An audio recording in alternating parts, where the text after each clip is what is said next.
আসসালামু আলাইকুম। সমাধান পর্বে আজ আমি আলোচনা করব দাঁত ব্যথা হলে কি করবেন। দয়া করে মিস্টার ডক্টর চ্যানেলটি সাবস্ক্রাইব করবেন এবং অবশ্যই বেল বাটনে ক্লিক করবেন। দাঁত ব্যথা একটা মারাত্মক ব্যথা এবং এই ব্যথা সহ্য করা যায় না, কারণ দাঁত ব্যথা হলে মনে হয় যেন সেই ব্যথা মাথা পর্যন্ত আঘাত করছে। এবং দাঁত ব্যথার অনেকগুলো কারণ আছে। যদি আক্কেল দাঁত হয়, দাঁত ওঠে, তাহলে দাঁত ব্যথা করতে পারে। আপনি হয়তো 2-3 দিন ব্রাশ করেন নাই, তাহলে আপনার দাঁত ব্যথা শুরু হতে পারে। বা অনেক দিন ধরে ভালো মতো বা নিয়মিত আপনি ব্রাশ করছেন না, মাংস খাওয়ার পরে বা আঁশ জাতীয় খাবার খাওয়ার পরে এই সমস্ত উপাদানগুলো দাঁতের মাঝখানে লেগে আছে, সেগুলো পরিষ্কার হচ্ছে না, এখানে ইনফেকশন হচ্ছে এবং অনেক দিন পর দেখা যায় দাঁতে একটা ক্যাভিটি হয়ে গেছে এবং এই ক্যাভিটির কারণেই দাঁত আপনার ব্যথা করবে। আবার বিভিন্ন সি জাতীয় খাবার আছে, সেই খাবারও যদি আপনি কম খান তাহলে আপনার দাঁত ব্যথা করতে পারে। এরকম দাঁত ব্যথার বিভিন্ন কারণ আছে। এখন যদি আপনার ক্যাভিটি হয় তাহলে অবশ্যই আপনাকে দাঁতের ডাক্তারের শরণাপন্ন হতে হবে এবং সেই ক্যাভিটি আপনাকে ফিল আপ করতে হবে। যদি আক্কেল দাঁত হয় তাহলে এটা আপনার ধৈর্য ধরা ছাড়া আর কিছুই নাই। এরা আপনার দাঁত ওঠা পর্যন্ত আপনার ব্যথা করতে থাকবে। বাট যে কারণেই ব্যথা হোক না কেন, তাৎক্ষণিকভাবে সেই ব্যথাটা আপনাকে কমাতে হবে। চিকিৎসা হয়তো পরবর্তীতে আপনি করবেন। এই দাঁত ব্যথার জন্য প্রথমে আপনি কি করবেন? সবচেয়ে ভালো হয় যে আপনি আইবুপ্রোফেন গ্রুপের ওষুধ খাবেন।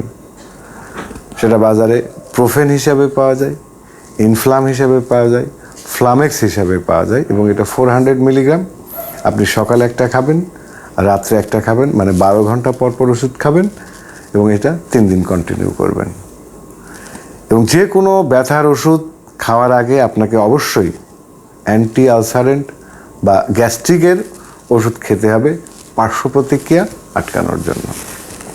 পার্শ্ব প্রতিক্রিয়া কী হবে এটা নিয়ে আমি অন্য কোনো দিন আলোচনা করব। এখন গ্যাস্ট্রিকের ওষুধ বলতে বাজারে ম্যাক্সপ্রো, সেকলো বা পিপিআই ইত্যাদি বিভিন্ন নামে পাওয়া যায়। এই ওষুধ আপনি 12 ঘন্টা পর পর খাবেন। পাশাপাশি আপনাকে দাঁত ব্রাশ করতে হবে। একটু গরম পানির সাথে লবণ মিশিয়ে আপনি একটু কুলি করার চেষ্টা করবেন।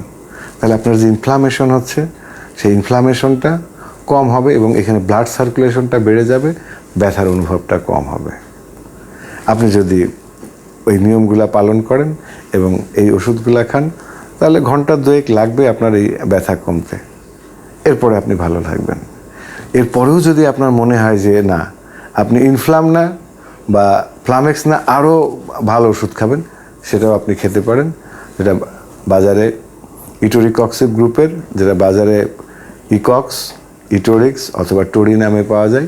60 মিলিগ্রাম খাবেন যদি অল্প ব্যথা হয়, আর যদি তীব্র ব্যথা হয় তাহলে 90 মিলিগ্রাম খাবেন। এটা 12 ঘন্টা পর পর। একইভাবে আপনার গ্যাস্ট্রিকের ওষুধ আপনার সাথে খেতে হবে এবং ব্যথার ওষুধগুলো অবশ্যই ভরা পেটে খাবেন। তো দাঁত ব্যথার নিয়ে যদি আপনাদের আরও কিছু জানার থাকে আমাকে প্রশ্ন করুন, আর যদি আমার আলোচনা ভালো লাগে লাইক দিন। ধন্যবাদ সবাইকে।